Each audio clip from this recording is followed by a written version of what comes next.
Hello everyone. Odisha Public Service Commission 15th December 2024. You have appeared in the exam and now the wait is for the main examination.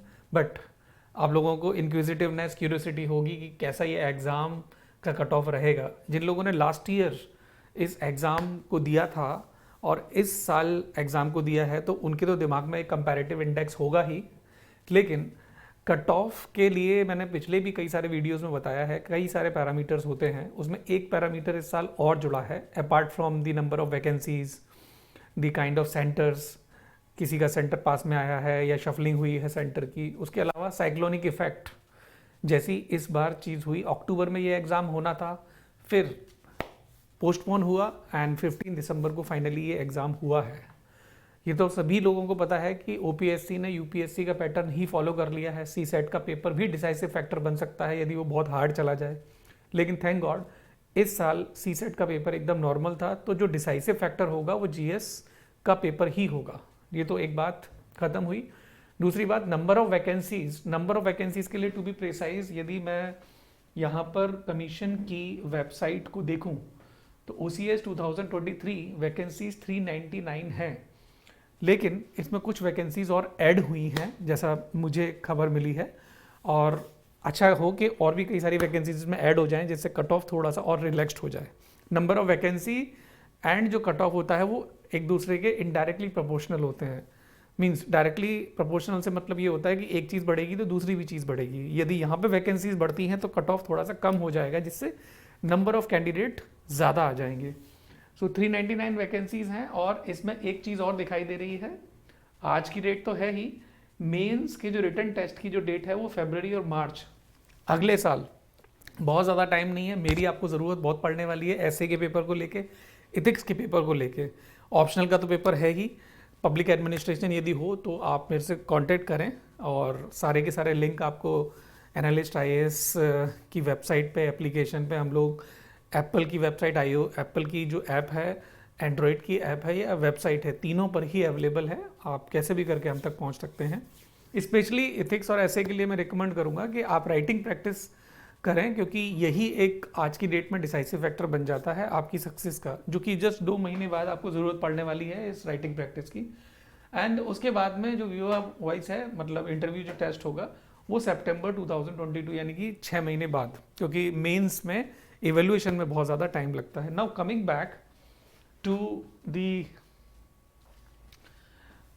आज का जो exam हुआ है guys, paper hard था या easy था, तो मेरी काफ़ी सारे स्टूडेंट्स से बात हुई. कई सारे जो सेलेक्टेड हैं उन लोगों से भी बात हुई, उन्होंने पेपर देखा है. कुछ लोगों ने रैंक इंप्रूव करने के लिए दोबारा पेपर दिया, वो और भी ज़्यादा अच्छा प्रिडिक्ट कर सकते हैं. तो मेरी उन्हीं से ज़्यादा बात हुई क्योंकि ऑथेंटिसिटी उन्हीं से मुझे ज़्यादा महसूस होती है. सो यदि मैं पेपर का लेवल देखूं लास्ट ईयर से यदि कंपेयर करते हुए तो ऑलमोस्ट सेम है. It means moderate too difficult कहेंगे, इजी पेपर तो नहीं है. पिछले साल भी थोड़ा सा अच्छा था, इस साल भी ठीक ठाक है. और यदि मैं क्वेश्चंस जो सब्जेक्ट स्पेसिफिक हैं तो उसमें पॉलिटी के जो क्वेश्चंस थे वो 24 हैं and moderate to hard category में रखूंगा मैं इनको. इजी कैटेगरी में 1 या 2 क्वेश्चंस हार्डली था. इकोनॉमी के जो क्वेश्चंस हैं वो लगभग 12 क्वेश्चंस आए हैं जो कि ठीक ठाक थे, मॉडरेट एंड यू मे से हार्ड ऑल्सो. डायनामिक क्वेश्चन थे मतलब इकोनॉमी से. एंड हिस्ट्री के 15 क्वेश्चंस थे, इजी पीजी. सो फैक्ट बेस्ड क्वेश्चन थे. आराम से काम इसमें आप लोगों का बन गया होगा. 1-2 क्वेश्चन इसमें हार्ड था हिस्ट्री को लेकर. देन साइंस के अंदर में जो क्वेश्चन थे वो लगभग 16 क्वेश्चन थे and it was also easy, on the easy side. Then environment के जो क्वेश्चन थे वो 11 थे, मॉडरेट टू हार्ड यू में से. एंड देन ज्योग्राफी के जो क्वेश्चंस थे वो 21 थे अराउंड. एंड करंट अफेयर्स के जो क्वेश्चन थे वो 15 थे. ज्योग्राफी के जो क्वेश्चन थे जो आए हैं वो ईजियर साइड पर थे, क्योंकि कुछ ना कुछ क्वेश्चन तो उन्हें ईजी रखने ही पड़ेंगे, नहीं तो क्वेश्चन पेपर ही अपने आप में हार्ड बन जाएगा. सो मैंने जो आपको हार्ड एंड ईजीनेस का रेशियो बताया है, it is taking the hardship to 60 to 70%. Means थोड़ा सा 50% बोलता तो वो मॉडरेट में आ जाता. तो 60 to 70% यदि थोड़े से हार्ड क्वेश्चंस थे तो क्वेश्चन पेपर जो है वो मॉडरेटली हार्ड था.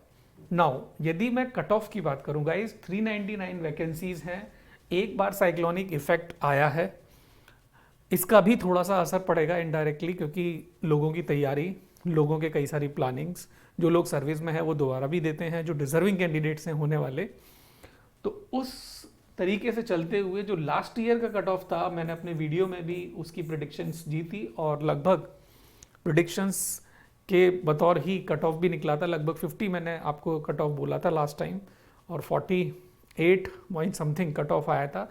मेल फीमेल आप उस तरीके से उसको डाउन कर सकते हैं उसी नंबर्स के हिसाब से। इस बार यदि मैं कट ऑफ देखूं तो मुझे जो लगता है cut off will be again 50 plus minus.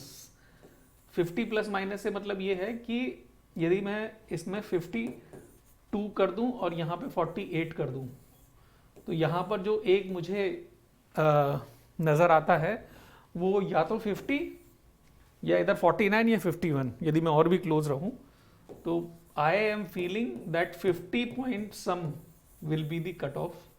Now it is very comfortable cut off and I feel that you must prepare for the mains examination. Exam का मूल मंत्र ये है कि पहले मेंस एग्जाम की तैयारी करो, फिर अपने टीथ को पैना करने के लिए प्रैक्टिस करो प्रीलिम्स के क्वेश्चंस की।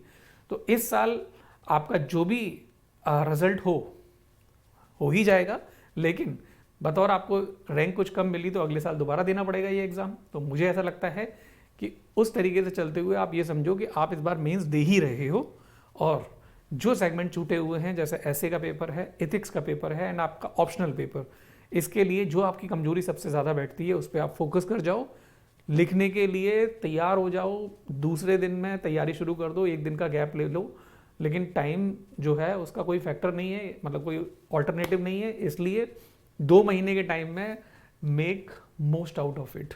With these words I am giving you all the possible blessings, my best wishes to you for the results, and see you guys in any of the form I can help you. I'll be really happy. I have guided more than 1000 aspirants from Odisha. Many of the people are in service and they were my classroom students.